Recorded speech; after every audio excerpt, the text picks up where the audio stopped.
was 1996. Shortly after the release of the original Resident Evil, game director Shinji Mikami and a team of creators that would later go on to become Capcom Production Studio 4 began work on a new type of horror experience, one Mikami would later dub panic horror, one that would become the beloved PlayStation horror classic, Dino Crisis. But while Resident Evil has spent years busy bumbling its way in the dark, jumping so many sharks it would make the fawns jealous, how did a gaming franchise with so much potential end up dead in the water with no new entries since Dino Crisis 3 way back in 2003? In this video, I'm going to cover the entire history of this once great game series as we examine the rise and fall, actually let's just call it murder, of Dino Crisis.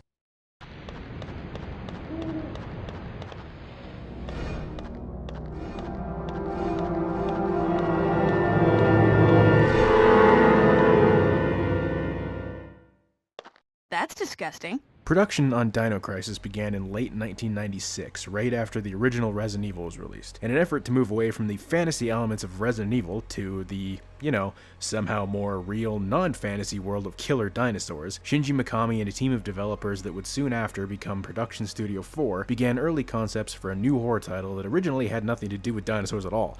Originally, the game would have featured stuff like snakes and gorillas as the enemies. Mikami later decided to use dinosaurs, citing movies like Aliens and The Lost World as direct inspirations. During the production in 1997, all development on Dino Crisis was halted and the team was redirected to help the team working on the original version of Resident Evil 2, the version we never got that is now lovingly referred to as Resident Evil 1.5. When production on Dino Crisis was restarted, Shinji Mikami put a man named Shu Takumi in the role of director, but due to his inexperience, he was shortly demoted to planner, with Mikami retaking over as director. But don't feel too bad for Shu. The guy became director of Dino Crisis 2 and would later go on to direct the entire Ace Attorney series, so I'd say it wasn't all bad. Rather than use the pre-rendered graphics that were a mainstay of the early Resident Evil games, Mikami and team created an entirely new engine to fully render Dino Crisis, allowing for far more detailed character movement and models, as well as improved atmosphere. This didn't come without its issues though. The new engine really pushed the hardware limitations of the PlayStation and it made it very difficult to make highly detailed environments. Eventually, after 3 years of development, Dino Crisis was released in 1999 on the PlayStation and was later ported to the Sega Dreamcast and PC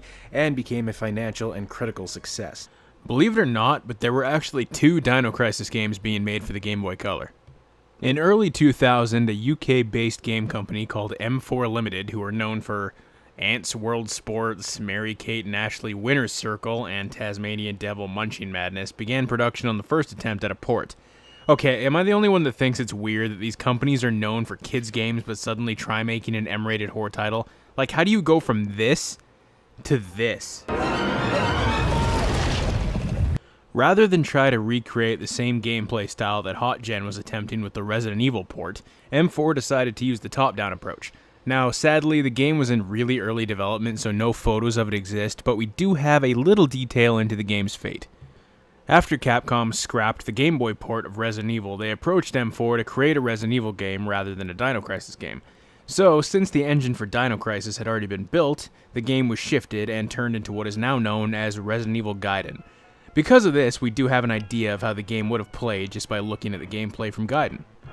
But at the same time, a far more ambitious version of Dino Crisis was being developed by the now just vanished into the wind company known as Fluid Studios, and if we've learned anything from the cancelled ports of Resident Evil, the Game Boy Advance port of Resident Evil 2, and now this game, fortune does not favor the ambitious. Just like the Resident Evil port, this version of Dino Crisis was going to be a downgraded but still similar in look to the PlayStation 1 version of the game.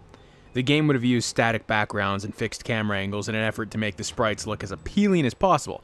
They also wanted to keep some of the more atmospheric stuff intact, such as the blood dripping from Regina after she's been wounded, or moths flickering around a light. This is the only known screenshot of what I can only assume is gameplay.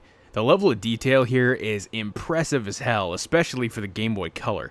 But without any movement, we just don't know if this would have looked as good in motion as it does in the snapshot. All the cutscenes obviously would have just been done with static images with no voice acting, because the Game Boy Color just couldn't handle all that stuff. Some of the cutscene images do exist, and they have a good level of detail considering they're just static. Even the scene where the T-Rex smashes through the window and ruins my childhood is still intact. Speaking of the T-Rex, Fluid had an interesting idea on how to bring the T-Rex to life in the game without it looking terrible.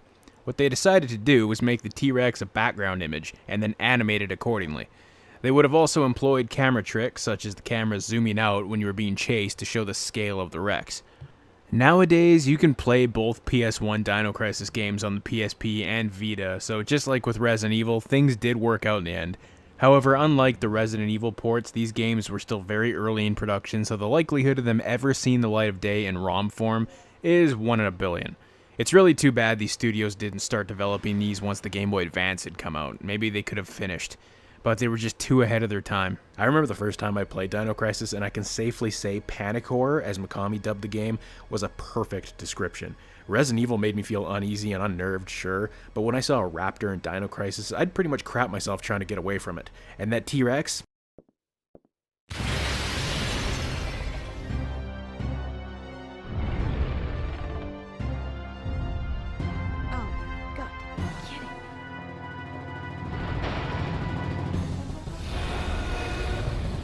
I noped the hell out of there real quick. Just a year after Dino Crisis was released, its sequel arrived on store shelves. Dino Crisis 2, this time directed by the first game's sort of director / planner Shu Takumi, is already a totally radical change from the original.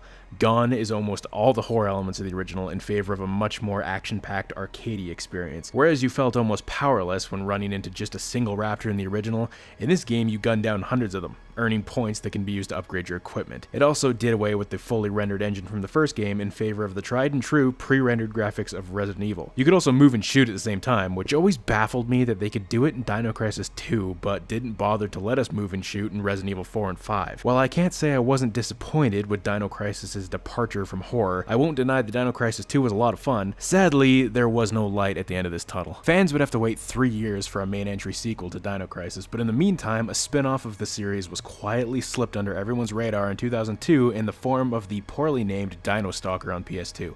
I say poorly named because nobody had any damn clue that this was even a Dino Crisis game at all.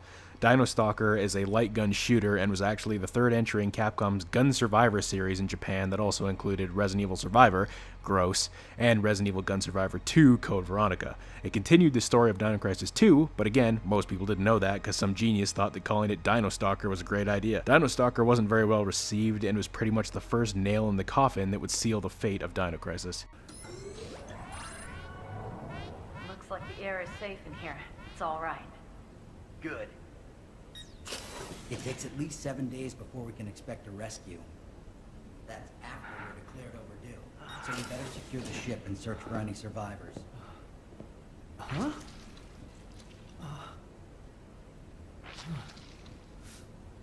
What is this?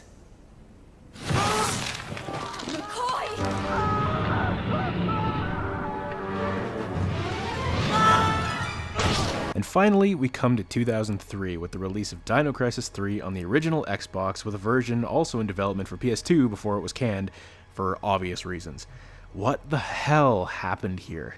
Every single aspect of the first two games, hell, even Dino Stalker, is gone here. Even the dinosaurs aren't even really dinosaurs. Rather than continue the story of the original games, or even bring back Regina or any of the other well-known characters, Dino Crisis 3 brought the dinosaurs to space and was plagued with bad game design, a terrible camera, and just a really piss-poor combat engine. Dino Crisis 3 was such a radically different experience than any of the other entries that I always found myself asking, was this really even supposed to be Dino Crisis? Was Doom 3 with dinosaurs really the best thing that Capcom's development team could come up with? Well, it turns out that the original vision for Dino Crisis 3 was actually supposed to be a very different game. When Dino Crisis 3 was originally announced at E3 2001, an apparent promotional image showed dinosaurs destroying a modern-day city and would have been a direct continuation of Dino Crisis 2. But when the game was shown a year later in 2002, the setting had been changed to a spaceship. So why such a huge difference in just a year? Simple. September 11th happened.